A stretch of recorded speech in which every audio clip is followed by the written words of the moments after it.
వసుదేవసుతం దేవం కంసచాణూరమర్దనం దేవకీ పరమానందం కృష్ణం వందే జగద్గురుం. శ్రీమన్నారాయణీయము 19వ దశకము. ప్రచేతస చరిత్రము. దక్ష జననము. పృథోస్తు నప్తా పృథుధర్మ కర్మటః ప్రాచీన బర్హి యువతో శతధృతౌ ప్రచేతసో నామ సుచేతసః సుతాన్ అజీజనత్తత్ కరుణాంకురానివ. ఓ ప్రభు, పృథు చక్రవర్తి యొక్క మనుమడు ప్రాచీన బర్హి. అతను పృథువు వలనే ధర్మపరుడు. అతని భార్య శతధృతి. వారికి నీ కృప యొక్క అంకురములు అనుచు ప్రచేతసులు అను పుత్రులు సంతానముగా కలిగిరి. పితుశుశ్రూక్షా నిరతస్య శాసనాత్ భవత్తపస్యాభిరతా దశాపితే పయోనిధిం పశ్చిమమేత్య తత్తటే సరోవరం సం దదృశుర్మనోహరం.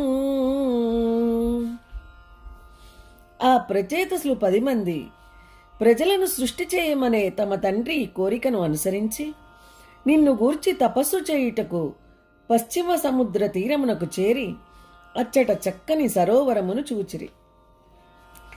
తదా భవత్తీర్థమిదం సమాగతో భవో భవత్సేవక దర్శనాధృత ప్రకాశమాసాద్య పుర ప్రచేతసాం ఉపాధి సద్భక్తతమస్తవస్తవం. ప్రభు, అది నీ తీర్థము అనగా ఆ సరోవరము విష్ణు తీర్థము.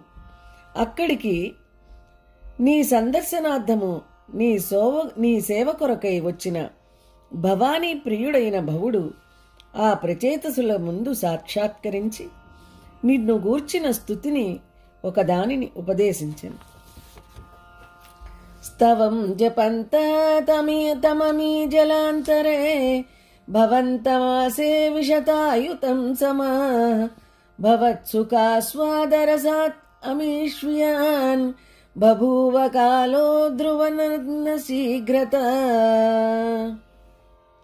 ప్రభు, ఆ ప్రచేతసులు ఆ జలములందు నీ స్తవమును జపించుచుండగా 10,000 సంవత్సరములు జరిగెను. నీ స్వరూపం ఆనంద పారవస్యమున ఉన్నవారికి కాలము స్థిరమై తరిగిపోనిదై అయ్యను.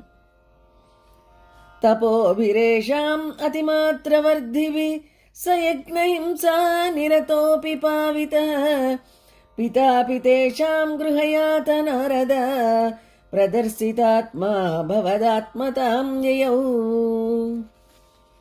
ఓ శ్రీహరి, ప్రవృద్ధమగుచున్న ప్రచేతుసుల గొప్ప తపోమహిమ చేత యజ్ఞములను ధ్వంసము చేయించిన వారి ముత్తాత వేణుడు సైతము పవిత్రుడై తరించెను. నారదుని వలన వారి తండ్రి అయిన ప్రాచీన బర్హి ఆత్మసాక్షాత్కారమును పొంది నీ సాయుజ్య సిద్ధిని పొందెను. కృపాబలేనైవ పుర ప్రచేతసాం ప్రకాశమాగాః పతగేంద్రవాహన విరాజి చక్రాదివరాయుధాంశుభిః భుజాభిరష్టాభి ఉదంచితద్యుతిః. పరమ కృపతో నీవు ఆ ప్రచేతసుల చెంతకు గరుడవాహనారూఢుడివై వచ్చి దర్శనమిచ్చితివి. 8 చేతులందు చక్రాది ఆయుధములను ధరించి వాని కాంతులచే దశ దిశలు మిరుముట్లు గొలుపు నీ మూర్తి అద్భుతమై ప్రకాశించెను. ప్రచేతసాం తావదయా చ తామపి త్వమేవ కారుణ్యభరాద్వరావద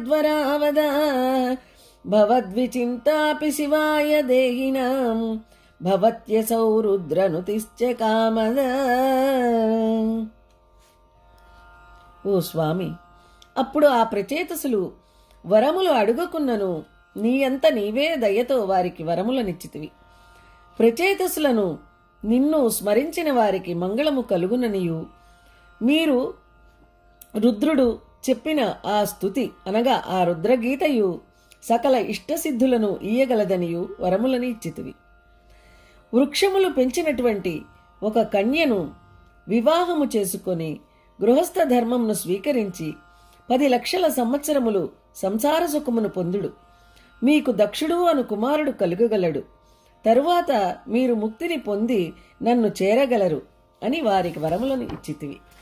తతశ్చతే భూతలరోధినస్తరూన్ కృతాదహంతో ద్రుహిణేన వారితాః ద్రుమైశ్చ దత్తాం తనయామవాప్యతాం త్వదుక్తకాలం సుఖినోభిరేమిరే.